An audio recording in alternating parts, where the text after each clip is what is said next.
स्वागत करते हैं हम आपका अपने YouTube चैनल ज्ञान गंगा गागर में सागर में। आज का क्या टॉपिक है हमारा? आज का टॉपिक है रस है। हम रसों पे सारा व्याख्यान करेंगे, अच्छे से उनको पढ़ते हुए समझते हुए चलेंगे, आगे को बढ़ेंगे। आपसे मेरा एक अनुरोध है कि आप पहली बार वीडियो को दौड़ाएं नहीं, क्योंकि आप दौड़ाएंगे तो कुछ समझ में आएगा, कुछ नहीं आएगा। अगर एक बार आप अच्छे से सुन लेंगे तो बिल्कुल आपके माइंड में सारा सेटअप सेट हो जाएगा, सारा व्याख्यान सेट हो जाएगा। अगर आपके लिए मेरे उच्चारण में या लिखने में कोई गलती लगती है तो आप मुझे बताएं, जिससे उस चीज़ का मैं सुधार कर सकूं। और आपसे मेरा एक अनुरोध ज़रूर है, देखिए इतनी मेहनत करते हैं, अच्छे अच्छे क्वेश्चन ढूंढते हैं, आप तक पहुंचाते हैं। उसके लिए आप मेरे चैनल को सब्सक्राइब करें, मेरे वीडियो को शेयर करें, लाइक करें, है ना। चलते हैं अपने रस टॉपिक पे। क्या है रस, अच्छे से समझेंगे और पढ़ेंगे।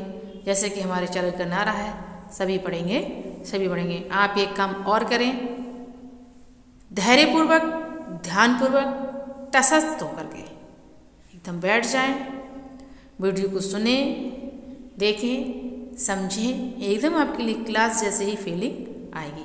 आइए चलते हैं अपने सबसे पहले प्रश्न की तरफ। क्या है, आइए पढ़ते हैं। रस शब्द की उत्पत्ति किससे हुई है? देखिए रस क्या है ये हम थोड़ा सा जान लेते हैं, इसकी भूमिका समझ लेते हैं, परिभाषा क्या है, डेफिनेशन क्या है। रस के सर्वप्रथम किसने वर्णन किया था? भरत मुनि ने किया था। किसमें किया था? अपने नाट्य शास्त्र में किया था। पर उन्होंने जिन रसों का वर्णन किया था, उन्होंने 8 रसों का वर्णन किया था। और इसमें कहीं रस 9 पाए जाते हैं, कहीं 10, कहीं 11 तक भी पाए जाते हैं। पर उन्होंने अपने जो नाट्य शास्त्र में वर्णन किया था, उन्होंने 8 रसों का वर्णन किया था।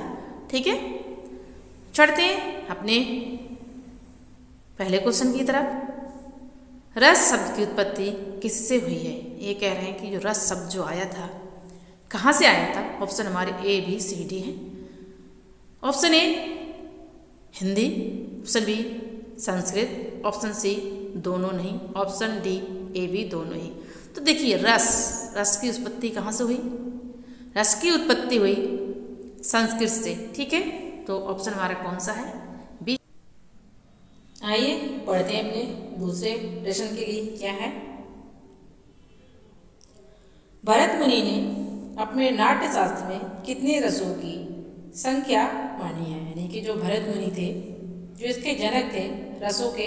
अगर रसों के जनक से कोई क्वेश्चन आता है तो आप क्या बताएंगे? भरत मुनि। ठीक है, जो रसों के जनक थे भरत मुनि जी, इन्होंने रसों की संख्या कितनी मानी है? ऑप्शन हमारे पास वही 4 है, A B C D. Option A 11, option B 8, option C 9, option D 10। देखिए रसों की संख्या कहीं 11 भी मिलती है, कहीं 8 भी मिलती है, कभी 9 भी और कहीं 10 भी। तो यहाँ पर पूछा जा रहा है कि भरत मुनि जो है, जिन्होंने रसों की संख्या की कितनी संख्या मानी है? तो उन्होंने मानी है कितनी? 8 मानी है। उनका एक रसों के ऊपर एक ग्रंथ है, ऑप्शन हमारा बी है ये। ठीक है, 8 रसों के ऊपर ग्रंथ है नाट्य शास्त्र, उसमें इन्होंने अपनी रसों की संख्या कितनी मानी है? 8 मानी है। ठीक है, आइए करते हैं अपना तीसरा प्रश्न। क्या है, पढ़ते हैं इसके लिए। आचार्य मम्मट ने, जो आचार्य मम्मट हैं ये, इन्होंने रसों की संख्या कितनी मानी है? अरे भरत मुनि ने तो 8 मानी, पर 9 किसने मानी? सॉरी, हाँ मैंने तो बता ही दिया, कोई नहीं, आप समझ गए इसका प्रश्न का उत्तर क्या है। आचार्य मम्मट ने रसों की संख्या कितनी मानी है? 9 मानी है। तो इस प्रश्न का उत्तर क्या होगा? सी होगा, 9। ठीक है, आइए पढ़ते हैं अपना अगला क्वेश्चन। क्या है? चौथा क्वेश्चन है, आचार्य जगन्नाथ ने, यानी कि पंडित जगन्नाथ ने रसों की संख्या कितनी मानी है? मम्मट ने कितनी मानी है? 9, और भरत मुनि ने 8। अभी कह रहे हैं कि पंडित जगन्नाथ ने रसों की संख्या कितनी मानी है? Option A 11, option B 8, option C 9, option D 10। तो देखिए पंडित जगन्नाथ ने भी रसों की संख्या मोहम्मद से सहमत होते हुए 9 मानी है, ठीक है। तो ऑप्शन कौन सा है? सी है 9, ठीक है। आइए पढ़ते हैं अपना अगला क्वेश्चन 5वां। आचार्य विश्वनाथ ने रसों की संख्या कितनी मानी है? यानी कि सभी आचार्यों ने अलग अलग संख्या मानी है रसों की। तो यहाँ पे पूछ रहे हैं कि आचार्य विश्वनाथ ने रसों की संख्या कितनी मानी है? आचार्य विश्वनाथ जो है, option A 11, option B 8, option C 9, option D 10। देखिए 8 किसने मानी? अभी मैंने बताया था भरत मुनि जी ने। 9 किसने मानी? मोहम्मद ने, पंडित जगन्नाथ ने और अभिनवगुप्त ने भी मानी है। पर 9 विश्वनाथ ने नहीं मानी, इन्होंने रसों की संख्या 10 मानी है। और जो इन्हें जिस रस की संख्या 10 मानी थी वो रति है, यानी कि वात्सल से है। ऑप्शन हमारा डी हो जाएगा उस हिसाब से 10, ठीक है। विश्वनाथ ने कितनी मानी है? आइए करते हैं अपना 6वां क्वेश्चन। क्या है? आचार्य रूप गोस्वामी, जो आचार्य रूप गोस्वामी जो हैं, इन्होंने रसों की संख्या कितनी मानी है? आइए इनकी भी रस मान लेते हैं। मोहम्मद ने 9 मानी, अभिनव जी ने 9 मानी, पंडित जी ने 9 मानी और विश्वनाथ जी ने 10 मानी। तो ये पूछ रहे हैं गोस्वामी जी ने कितनी मानी? तो option A 11, option B 8, option C 9, option D 10।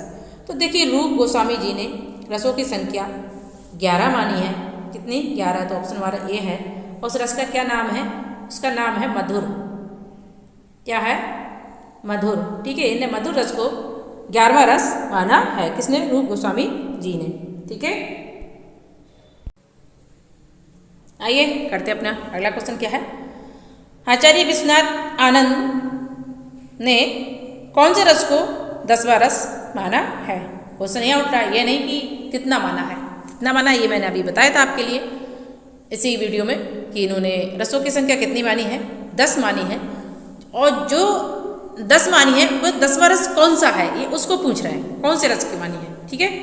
Option A शांत रस, ऑप्शन बी वीर रस, ऑप्शन सी वात्सल रस, ऑप्शन डी मधुर रस। तो देखिए आचार्य विश्वनाथ ने जो रसों की संख्या मानी है, कितनी मानी है? 10 मानी है। और वो कौन सा था?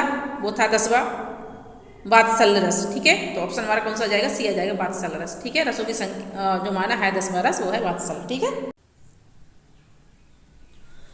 आइए पढ़ते अपना नेक्स्ट क्वेश्चन। क्या है? आचार्य मोहम्मद ने, जो आचार्य मोहम्मद जी हैं, इन्होंने कौन सी रस को नवारस माना है? इन्हें रसों की संख्या इन्होंने कितनी बताई थी? 9 बताई थी। इन्होंने जो जिस संख्या मतलब रस की संख्या 9 बताई थी उसी रस की नाम क्या है ये यहाँ पे पूछा जा रहा है। तो उसी को हमारे लिए बताना है। ऑप्शन ए शांत रस, ऑप्शन बी वीर रस, ऑप्शन सी वात्सल रस, ऑप्शन डी मधुर रस। देखिए मधुर रस को किसने बताया? पंडित जगन्नाथ जी ने। वात्सल को किसने बताया? विश्वनाथ अभिनवगुप्त ने। वीर रस तो वो तो रस है, ठीक है, वो तुम्हारे किस में से आ जाएगा? भरत मुनि में चले जाएंगे। बचा क्या? शांत रस। शांत रस के लिए आचार्य मोहम्मद ने नवारस माना है, ठीक है। देखिए मैं इस तरह से क्वेश्चन कराती हूँ कि एक से दूसरे को रिलेटिव कराते हुए चलती हूँ और उनको रिपीट करती चलती हूँ जिससे आपके लिए याद होते रहें। आइए करते अपने नवा क्वेश्चन। क्या है? आचार्य पंडित जगन्नाथ ने कौन से रस को नवारस माना है? यहाँ पे पूछा जा रहा है कि पंडित जगन्नाथ ने कौन से रस के लिए नवारस माना है। इन्होंने भी रसों की संख्या 9 मानी थी, तो उसी नवे रस के लिए कह रहे हैं इन्होंने कौन से रस के लिए इन्होंने नवारस माना है। और दूसरे कौन थे जिन्होंने रसों की संख्या मानी थी? मोहम्मद जी थे, ठीक है। ऑप्शन ए शांत रस, ऑप्शन बी वीर रस, ऑप्शन सी वात्सल रस, ऑप्शन डी मधुर रस। तो देखिए मधुर रस गोस्वामी जी ने माना था, है ना। वात्सल विश्वनाथ आ गए और अभिनवगुप्त आ गए। वीर रस तो हमारे भरत मुनि जी चले जाएंगे। बच्चा क्या? शांत रस। शांत रस एक ऐसा है जिसके लिए आचार्य पंडित ने, आचार्य मोहम्मद जी ने भी, दोनों ने 9वां रस शांत रस को माना है, ठीक है। बहुत अच्छा क्वेश्चन है, आप इनको याद रखें।